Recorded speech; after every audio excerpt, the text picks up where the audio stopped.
Olá, alunos do Colégio Francisco de Assis, do 7º ano. Meu nome é André Luiz, sou professor de redação de vocês e nessa videoaula a gente vai dar continuidade à narração. Vamos continuar falando de narração.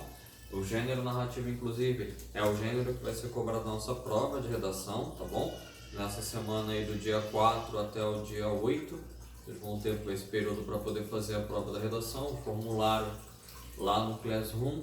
É bem simples de preencher, são 10 questões, tá bom? E questões envolvendo narração. Vocês vão ler o texto e vão interpretar da mesma forma que a gente tem feito aqui, da mesma forma que vocês fazem na lista, da mesma forma que a gente faz na videoaula, tá ok? Então podem ficar tranquilos, são 10 questões de interpretação abordando a narração. A saber, narração é o gênero que envolve uma sequência de fatos, tem que ter uma sequência de eventos que estarão encadeados, contados por um narrador, tá? Esse narrador ele vai contar o enredo, que é a trama em si, em personagem, tempo e espaço. Então, enredo, narrador, personagem, tempo e espaço são os elementos da narrativa que a gente vai trabalhando. Aqui eu vou fazer com vocês o nosso livro, a página 53 e 54. Tem um texto anterior que é uma reflexão de um ascensorista, tá? O ascensorista ele começa, está dentro do elevador e começa a refletir sobre a sua profissão, sobre a sua vida, e o texto lá no livro ele chama de monólogo. E ele diz que o texto é um monólogo porque o motivo, né, como se classifica o monólogo, é uma pessoa que está fazendo reflexões sozinha, falando consigo mesmo, ou então falando com algo ou alguém que não pode, por algum motivo, responder. Então é o tempo inteiro uma pessoa só falando. Vamos às questões, tá? Então, a questão da página 53, a questão número 1 é o seguinte: no monólogo, quem conta os fatos é o narrador personagem ou o narrador observador? Esclareça a resposta. Se você for voltar no texto, você vai ver que o narrador está em primeira pessoa. Não sei por que amanheci. E se é ele falando com ele mesmo, é óbvio que esse personagem ele faz parte da história.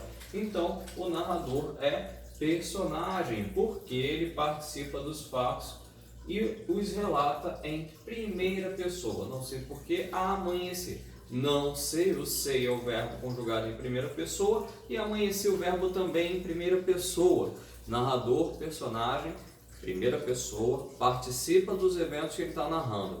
Narrador observador, terceira pessoa, apenas observa a distância, aquilo que está acontecendo e vai contando para você aquilo que ele está vendo. O narrador onisciente, também terceira pessoa, mas ele tem uma consciência maior das coisas. Ele sabe tudo sobre a trama, sobre a narrativa, tá? Aqui o narrador personagem. Então, questão 2, o personagem do texto, o ascensorista, faz diversas perguntas enquanto fala. Com quem ele conversa? Então, a gente já viu que é um monólogo. Se é um monólogo, ele conversa consigo mesmo. Ou seja, o personagem ele está refletindo sobre a sua profissão. Então, é ele refletindo sobre aquilo, sobre a vida, sobre tudo que está passando, sobre tudo que está acontecendo com ele. Ele está refletindo, então ele está conversando consigo mesmo. Tá?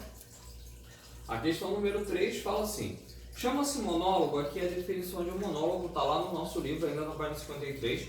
Chama-se monólogo a narrativa em que uma só personagem, uma só pessoa, conversa consigo mesmo ou com alguém ou algo que não lhe pode responder. E isso é um monólogo, tá? É uma narrativa, só que é uma narrativa que a pessoa com quem eu estou falando, ou melhor, a pessoa que está narrando, ela está conversando consigo mesmo com alguém que não responde. Nesse texto, por que a profissão do personagem leva ao uso do monólogo? Ele é um ascensorista.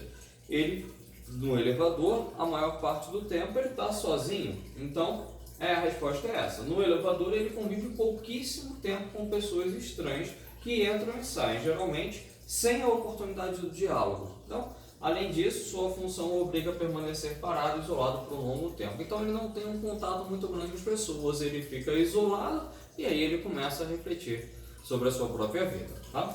O motivo é esse. A questão 4 fala o seguinte: o breve trecho mostra um pouco da rotina do ascensorista em seu cotidiano. Que pensamentos deixam o personagem ocupado? Olha que ele fala breve trecho, porque o texto que colocaram na nossa página é só um pedacinho do texto total, tá? Não é o texto todo. Então, o longo tempo de serviço como ascensorista, isso que ele começa a pensar, mais 8 anos, é uma parte do início do segundo parágrafo que ele fala aí, mais 8 anos de serviço como ascensorista, o futuro e o isolamento, tá? Esse isolamento ele só é aliviado pelo breve contato com os passageiros que ele encontra. Então, aí, quando ele encontra um passageiro, é um breve momento em que ele não está mais isolado, tá? Então, a questão 5, a questão 4, a questão 5 tem a A e a B, tá? Então, de acordo com o texto, o personagem nem sempre sente melancolia, apesar de seu trabalho meio solitário, nem sempre ele é melancólico. Em sua opinião, naquele dia, o que teria levado o ascensorista a refletir sobre a vida? Esse aqui é uma resposta pessoal, tá? Você pode ter vários motivos que o levam a fazer isso. De repente, eu acredito que como ele depois no texto menciona que ele só vê a natureza, ou só vê a paisagem lá fora, a natureza não, a paisagem lá fora, no rosto, quando ela vem pelo rosto do passageiro, de repente foi a entrada de um passageiro desse que levou ele a iniciar a reflexão sobre a sua vida. Mas a resposta é pessoal, você pode dar a sua opinião aí nessa letra A. A letra B, com base no texto, explique por que o ascensorista começa a falar sobre os passageiros. Por que ele começa a falar sobre os passageiros? Então, a resposta pessoal, ele começa a pensar sobre os passageiros por serem a única paisagem que ele pode observar. Imagina, ele fala que até está num túnel, preso nesse túnel, então ele está dentro do elevador o tempo inteiro, sobe e desce, ele não vê o mundo lá fora, ele não vê a paisagem lá fora. As pessoas que ele vê é que trazem essa paisagem, tá? Então é isso o que a resposta da questão. Na questão 6, aí virando a página, na página 54, ele fala o seguinte: o ascensorista se compara a um passarinho na gaiola, julgando o pássaro com maior sorte. Ele fala, eu sou como um pássaro agora, só que o pássaro ainda tem mais sorte do que eu, porque ele pelo menos vê a paisagem, eu não vejo. Esse é o comentário que ele faz. Explique o trecho. Por incrível que pareça, esses passageiros aumentam o espaço da cabine, ou seja, a cabine do elevador, ela fica com mais espaço quando esses passageiros eles aparecem. Por quê? Essa é a pergunta que ele faz. Então, o ascensorista ele sente menos prisioneiro quando há pessoas no elevador, porque essas pessoas elas vão fazer companhia, dão a oportunidade de imaginar a vida de cada uma delas, eles fazem companhia e dão a oportunidade de imaginar a vida de cada uma delas. Então, quando alguém entra, ele se sente menos sozinho, menos solitário, e aí ele se sente melhor. É por isso que os passageiros eles diminuem o espaço da cabine na visão do ascensorista. Tá? Então, por hoje é só essas páginas 53 e 54. Aguardo vocês na live. Coloquei nas atividades questões de revisão sobre o gênero narrativo. Na prova é gênero narrativo, tá bom? E aí a gente, na terça-feira, quem quiser esperar até terça-feira para de repente fazer a prova, vai poder esperar, tá? Na terça-feira a gente já consegue, depois do nosso encontro, ter revisado todo o conteúdo, talvez você fique um pouco mais tranquilos, tá bom? Embora o gênero narrativo a gente tenha visto desde o início do ano. A gente começou o ano com o gênero narrativo. Esse tempo todo que eu estou falando com vocês, eu estou falando sempre do gênero narrativo, tá bom? É só o conteúdo que vai ser cobrado mesmo, a tipologia textual do gênero narrativo. Então, um grande abraço a todos, até a nossa live.